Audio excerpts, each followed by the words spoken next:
LPT.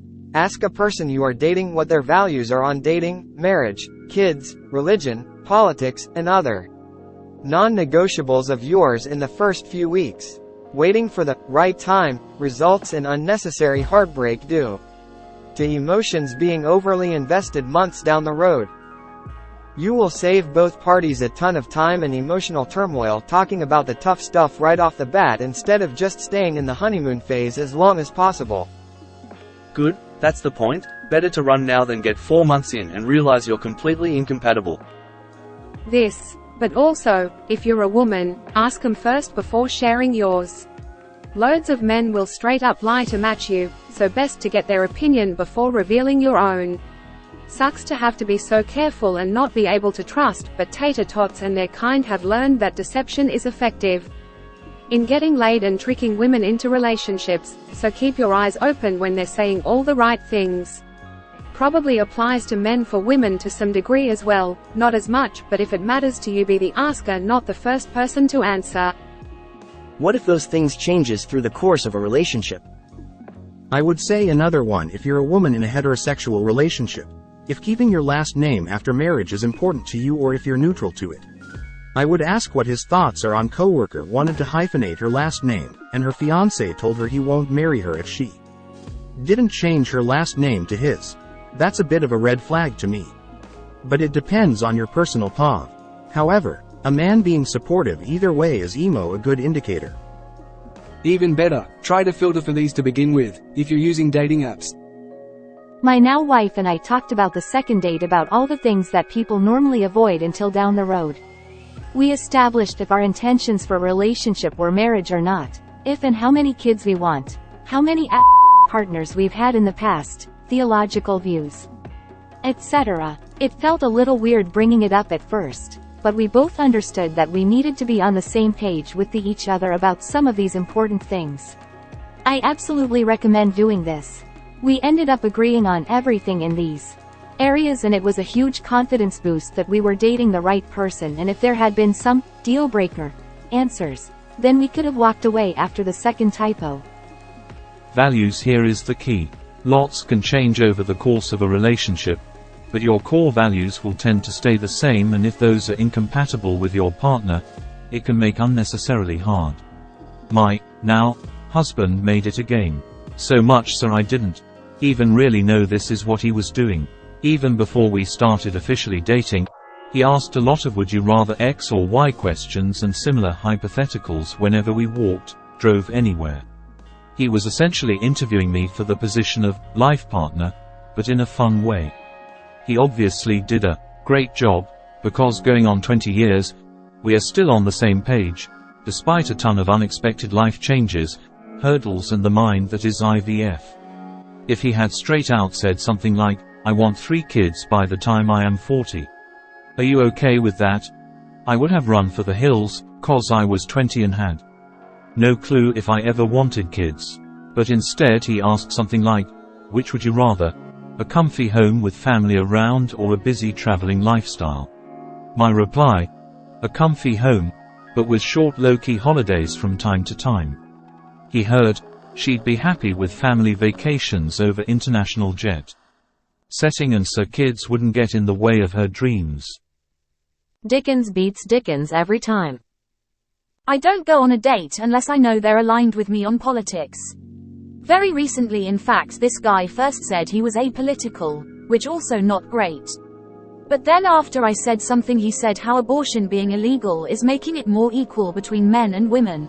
I can't believe I almost wasted time meeting him.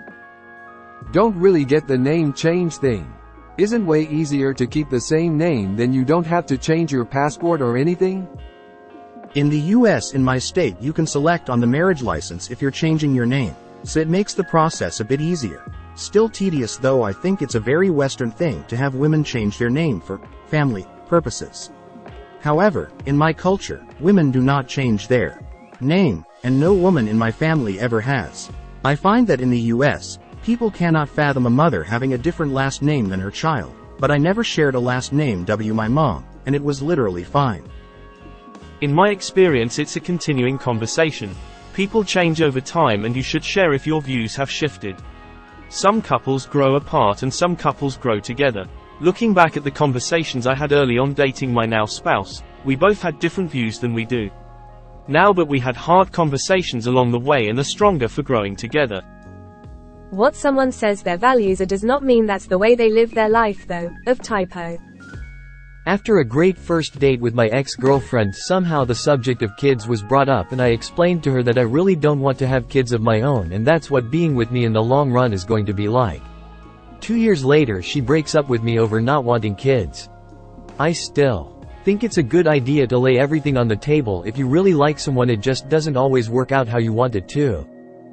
I'm interested to know, what more did he ask? It seems cool to know more. This is great. I'll have to use this method on future dates. It sounds way more fun than just straight questions on dates. Yes, and yes, I'm sure there are women do it. Always been honest about not being interested in children or religion. It's funny how guys say they're not interested either, then they end up resenting me and treating me like I meant it. Did they think I was going to change my mind? I don't get it. Maybe there needs to be a questionnaire both parties fill out about those kind of important subjects so no one ends up in that situation. It's horrible when you invest a bunch of time and effort into a relationship, but the person treats you increasingly horribly but also begs you not to leave. Eventually the problem comes to light and you're thinking, why didn't they just say that was important to them in the first place? Why did they waste my time? Why in the was I punished when I was the one who was honest and consistent? Yeah, wait, I need the full suite of questions too, lol. This is what I did with my husband. After we established that we both were looking for a serious relationship, we talked politics, religion, life goals, etc. before the first date. 'Cause we both knew what we were looking for and didn't want to waste each other's time. I guess it worked 'cause we got married, lol. Every couple weeks we get a talk to you partner. Before it's too late, I beg you, post, and I'm seeing a pattern. Lot of heartbreak when we broke up because I wouldn't spank as a parenting technique and he refused to parent any other way. What a waste of a relationship. Apolitical is basically just code for, I'm a conservative but don't want to admit it because women won't want to date me. This taking the last name tradition is not a thing in Spain, for example. Good lord, it's almost 20 years ago. I can't remember, haha. Some examples though, and yes, some of them are cliché. I didn't say he wasn't a dork, smiley face. Would you rather live in the best house on the worst street, or the worst house on the best street? I suppose this helped him work out if I was all about appearances and whether I was willing to put some practical effort into upward mobility. I answered the latter. We currently live in a pretty simple house in a really nice part of town, smiley face. Would you rather live near a beach or in the city? Helped him know if I was more relaxed or career-oriented, I suppose. Also, he just really loves living near a beach. I answered beach. We live in a seaside town now. Do you think people should have their kids do heaps of extracurriculars to get ahead, or let kids be kids? Again, nice and abstract smiley face.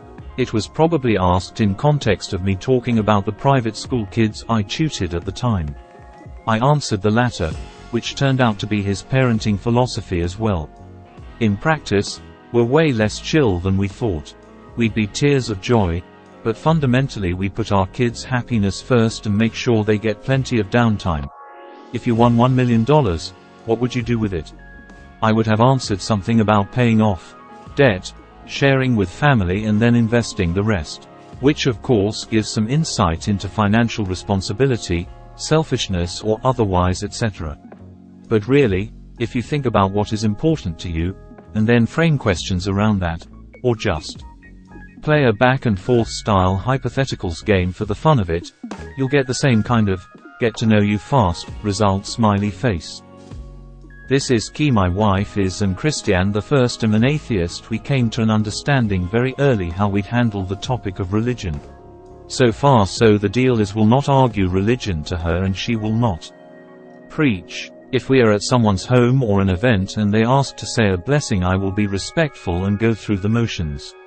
However, at our home we won't do blessings, we just eat. In addition, she will only ask me to attend church on special events.